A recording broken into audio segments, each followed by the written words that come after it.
Ini Bait Salomo, ini tempat Herodes. Yang sebelah ini ya, tempat Herodes. Itu yang paling kecil itu tempat Imam Kayafas. Ya, udah pada nyamuk semua ya. Nanti biar saya nggak ulang lagi. Ini tempat namanya Pilatus. Ya, tempat Pilatus. Nah, ini yang kecil-kecil ini adalah gedung rumah atau di sana nanti kita jadikan gua-gua doa. Yang kecil-kecil ini. Yang besar-besar ini nanti kita jadikan untuk penginapan. Ada contoh di sebelah, mungkin nanti ada yang retret, ada yang menginap. Nah, seperti itu. Untuk sekarang belum bisa menginap karena belum selesai. Nah, karena tanah ini 5,6 hektar baru selesai 35%. 35%. Kalau separohnya berapa persen, Ibu? 50%, baru 35%, berarti belum separoh. Ya, nanti kalau sudah selesai, di situ nanti ada beberapa seperti Batrano, ada di gunung sana. Nanti kita lanjut lagi. Mohon doanya, ya. Dengan doa Bapak Ibu pasti cepat selesai. Nah, ini zaman Yesus miniaturnya. Nah, Yesus itu ditangkap oleh Imam Kayafas. Ya, ditangkap pada hari Kamis malam. Ya, nanti Jumat besok ya. Nah, dia disiksa, terus dibawa ke Pilatus. Sini. Nah, Pilatus ini dia nggak menemukan kesalahan Yesus. Nah, dia timpakan ke Herodes. Nah, Herodes sama Pilatus ini sebelumnya mereka berantem. Jadi nggak ngomong. Dia bermusuhan. Jadi gara-gara Yesus ditangkap atau kehadiran Yesus, Herodes sama Pilatus jadi akur lagi. Ya, jadi akur lagi. Nah, itu satu pertama tanda bahwa Yesus itu bawa damai. Ya, sekalipun dia disiksa. Nah, oke, lanjut lagi. Karena Pilatus nggak menemukan kesalahan Yesus, dia mencuci tangan. Nah, dia ngomong sama masyarakat di situ waktu itu, dia bilang, siapa yang akan dilepaskan? Barabas atau Yesus? Yang dilepaskan siapa? Hah? Oh, bukan Agnes Monica ya? Yang dilepaskan itu Barabas, itu orang yang jahat, pembunuh. Itu dia sadis banget, makanya dia ditangkap. Seharusnya dieksekusi mati pada hari Paskah. Ya, dibunuh dia waktu itu. Karena habis ditahan akan dieksekusi pada hari Paskah. Nah, ada waktu itu harus dilepaskan satu orang dan harus salibkan satu orang. Nah, itu. Jadi karena Yesus nggak ada kesalahan, jadi masyarakat teriak, salibkan dia. Nah, nggak mungkin dia melawan masyarakat. Dia banyak segitu. Nanti dia kalau zaman sekarang itu nanti dia nggak dipilih. Ya, dia nggak dipilih nanti. Jadi pemimpin lagi. Nah, itu. Jadi dia jaga itu hati masyarakat. Dia bebaskan Barabas. Jadi dia serahkan Yesus ke orang-orang yang berteriak, salibkan dia. Nah, sudah paham sampai sini? Kita masuk ke Alkitab. Ada yang mau bertanya sampai di sini? Nah, setelah dia diserahkan, dia dibawa keliling kota Yerusalem. Nah, ini dibawa keliling baru masuk ke Golgota. Oke? Ada yang mau bertanya? Selesai? Selesai. Nanti kebangkitannya dan sampai seterusnya nanti kita baca Alkitab lagi. Ini saya jelaskan tentang ini miniatur Yerusalem. Oke, kita lanjut ke sebelah kalau nggak ada pertanyaan supaya kita menghemat waktu. Oke? Pendiri dari Bukit Doa. Namanya Pendeta Dr. Samuel Kusuma. Ayo Ibu. Ayo. Ya. Ini Pendeta Dr. Samuel Kusuma, dia gembala senior di Bethany Favor of God atau Bethany. Dia juga rektor Institut Kristen Borneo atau IKB. Ada nama keluarganya. Nah, ini fotonya, ini dia pegang. Ini zaman dulu ini pakai itu loh, kayak bulu ayam gitu untuk nulis. Zaman dulu. Bukit Doa. Baik, kita geser ke sini. Para gembala lagi menjaga domba. Nah, malaikat itu datang. Ini menceritakan kelahiran Yesus. Nah, sebelum kelahiran Yesus, jadi dia menginformasikan bahwa ada Mesias, ada Juru Selamat akan lahir. Nah, tiba-tiba malaikat itu mendatangi orang-orang yang menjaga domba. Ya, suara saya sampai? Oke. Di Alkitab nanti kita bahasnya di Lukas ya. Di Lukas 2 juga ada di situ. Nah, mereka menjaga domba-dombanya, malaikat tiba-tiba datang. Nah, mereka tak kaget gitu, ketakutan. Nah, kata malaikat itu jangan takut. Nah, karena Yesus lahir, juru selamat kita. Nah, di situ nanti tertulis di Lukas 2, kita gambarkan ini. Nah, ya, malaikat itu pasti bergembira, surga bergembira. Nah, itu ada lagunya itu, Bu. Kemuliaan bagimu di tempat maha tinggi, kemuliaan bagimu di tempat maha tinggi, Kaulah Allah. Nah gitu ya. Jadi malaikat ini bersorak. Nah, ini menggambarkan bintang. Nah, bintang ini juga ada bintang yang diikutin oleh orang Majus. Jadi mereka ikuti di mana berhenti itu bintang, nanti di situ mereka menemukan anak di palungan. Jadi di situ. Oke, ada yang mau bertanya?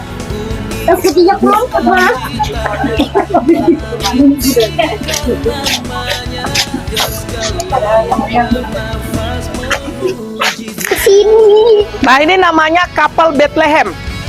Nah, kapal Bethlehem ini tempat kelahiran Yesus. Nah, ini gedung ini sering dipakai untuk acara doa, acara rit. Pernah ke Yerusalem? Sering?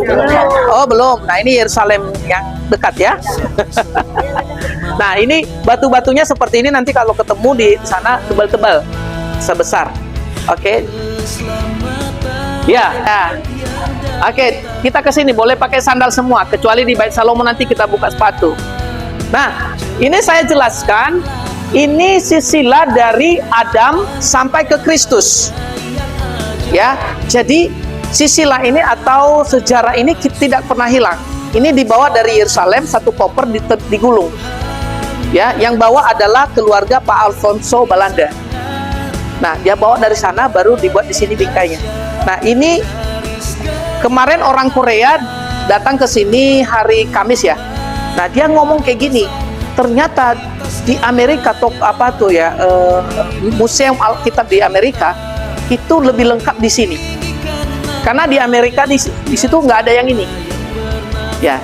Jadi kalau kita belajar ini, waduh, nggak selesai 1 tahun, 1 bulan, apalagi 1 hari. Nah, ini bisa dibaca dari sini, nanti kita ke sana ya. Nah, sambil dilihat aja.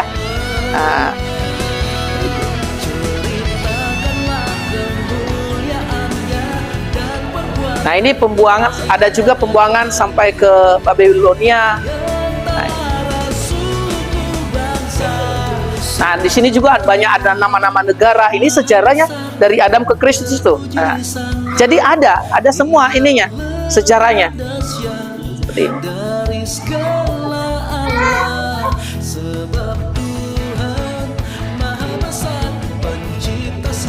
Ya, oke. Kalau pernah ada artis tuh foto-foto ada bintangnya gitu. Nah, ini dia.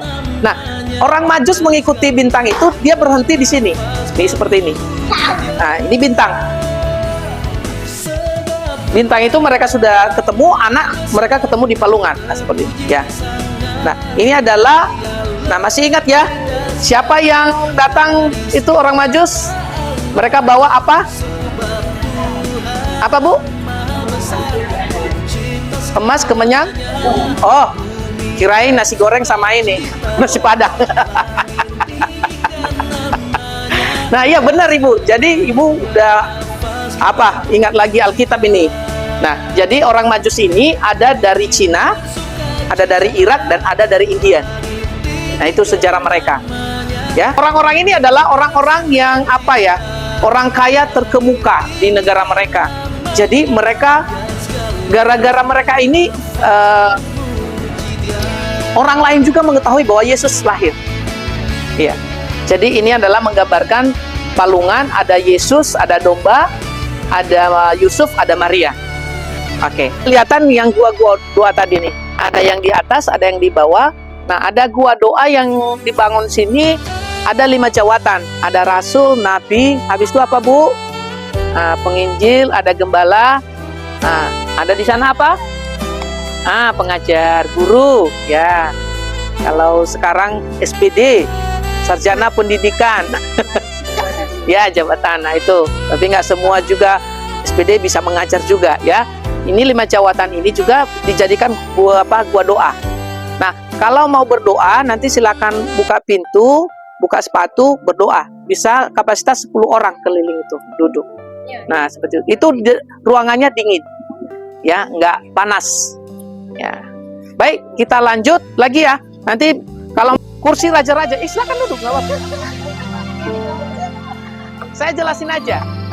Ini boleh didudukin Bu, boleh. Ini memang kita bangun untuk duduk, ya. Ini kursi raja-raja, ya. Ini kursi raja-raja. Nanti ada yang beberapa yang mempersembahkannya. Nah, di bawah ada beberapa kursi raja-raja. Baik. Nah, yang di bawah ini saya tahu buat anak-anak muda. Tapi Bapak Ibu bisa pakai juga, ya, karena masih milenial juga kan? Iya. Yang tadi itu ini Pendeta Dr. Samuel Kusuma, ya, atau perancangnya ini Bapak rohaninya. Tahu ini Pak Abraham Alex yang di Gereja Betani Nginden, Surabaya, ya. Ini Bapak rohaninya, ini Pak Samuel Kusuma. Nah, nanti kita kalau masuk bukit doa, Bait Salomo, mohon nanti sandal atau sepatu dilepas, kanan ikut. Pelantaran tambahan. Nah, yang bisa masuk ini hanya pemimpin bangsa Israel atau orang Israel. Nah, waktu zaman Yesus, nah disinilah mereka di pelantaran Bait Allah ini, bukan di dalamnya, disinilah mereka jualan. Tukar uang, ya, mereka menukar uang itu, ada yang menjual burung, menjual binatang kaki 4. Nah, buat apa? Buat nanti menebus dosa mereka, dikorbankan di sini. Nah, ini sembelihan atau tempat korban. Nah, puji Tuhan karena Yesus kita sudah ditebus. Jadi kita nggak perlu lagi. Nah, kalau kita hitung ya, melakukan dosa sekali aja, saya baca itu di Alkitab ya, lakukan sekali dosa aja, itu 1 binatang, ya Ibu Pendeta ya, sekali aja. Kalau 10 kita lakukan 1 hari, 10 binatang. Kalau kambing aja Bu berapa? 7 juta ya 1 ya, kali 10 berapa? 70 juta 1 hari kita harus bayar dosa kita, apalagi tahun, apalagi umur hidup kita. Tapi puji Tuhan ya, karena darah Yesus kita sudah ditebus. Kita dapat cuma-cuma, gratis, ya. Karena Dia sudah tebus kita oleh darahnya, darah yang kudus. Jadi bukan darah sapi lagi, bukan darah binatang lagi. Kalau darah binatang bisa dibeli ya. Jadi Tuhan, ini adalah kita tebarkan di pelantaran Bait Allah, Bait Salomo. Nanti kita akan masuk ke dalam. Ini adalah Bait Salomo. Anak-anak boleh ditertib ya. Anak-anak sedikit. Sini. Nah, jangan. Anak-anak kecil suara ini. Nah, ini tahu ini apa?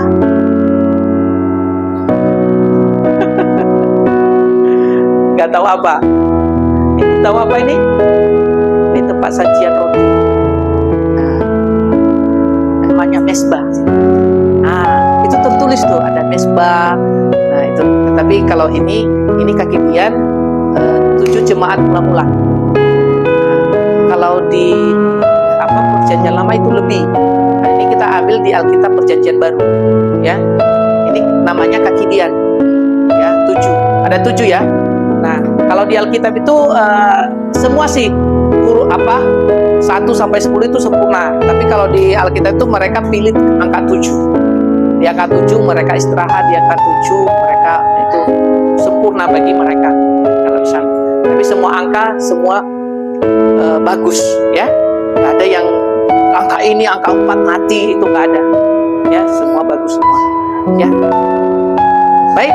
Nah, ini di sini orang yang bisa masuk ke sini adalah hanya Tuhan. Ya. Dia masuk di sini ada tirai. Nah, tirai ini waktu Yesus menyerahkan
Kalau di Yerusalem ada juga sabda bahagia. Nah, sebelum kita ke Yerusalem kita sudah ketemu sabda bahagia. Nah, di Alkitab juga di Matius 5 3 sampai 11 sampai 12a. Itu tertulis berbahagialah, berbahagialah, berbahagialah, berbahagialah. Nah, itu kata Yesus sendiri mengucapkan di bukit. Dia sambil mengajar. Nah, pertama yang dia ucapkan adalah berbahagialah orang yang miskin di hadapan Allah. Nah, nanti saya akan jelaskan, ini bahasa Indonesia terbatas. Sebenarnya ini bukan orang miskin, tetapi berbahagialah, kalau di bahasa aslinya, berbahagialah orang yang menyadari bahwa kekuatannya tidak seberapa di hadapan Allah. Nah, jadi dia mau miskin, mau kaya, mau hebat apapun, kalau dia menyadari bahwa tidak ada kekuatan kuat banget, padahal dia orang hebat ya. Dia menyadari bahwa kekuatannya tidak seberapa. Nah, ini adalah terjemahan, ini kalau bahasa Indonesia akan terbatas ya. Terbatas di terjemahannya. Tapi kalau kita dekatkan di bahasa aslinya, berbahagialah orang yang menyadari bahwa kekuatannya tidak seberapa di hadapan Allah. Nah, karena mereka lah yang mempunyai kerajaan surga. Nah, ini dimulai dari berbahagia. Berbahagialah orang miskin. Sampai ke nanti ke berikutnya, nanti kita banyak nambah, ada dari Mazmur. Nah, itu nanti kita tambah di sana karena ini sampai ujung, sampai full. Ya. Oke, kita akan jalan ke sini, lewat sini. Perkenalkan, nama saya Pendeta Santalia STH, Pendeta Gereja Kalimantan Evangelis.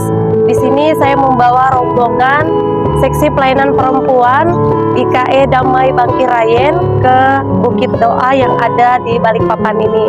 Dan kami semua tahu di Bukit Doa Balikpapan ini, pertama dari media sosial dan juga dari cerita teman-teman bahwa Bukit Doa ini adalah tempat yang sangat bagus untuk berwisata rohani.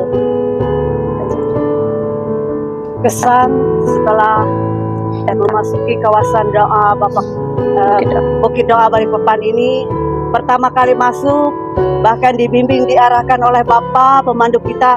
Wow, sangat luar biasa, sangat menginspirasi bagi ibu-ibu yang lain, rekan-rekan yang lain untuk datang ke sini, supaya kita bisa melihat keindahan, bahkan kemegahan di tempat ini. Semoga di lain waktu dan kesempatan sangat luar biasa sekali. Puji Tuhan memberkati. Ya, doa kami semoga Bukit Doa ini semakin memberkati banyak orang, dan banyak orang juga yang datang ke sini semakin melihat banyak kemuliaan Tuhan melalui beberapa orang yang mungkin pendiri dan siapapun yang Tuhan pakai di Bukit Doa ini. Terima kasih, Tuhan Yesus memberkati. Yeay!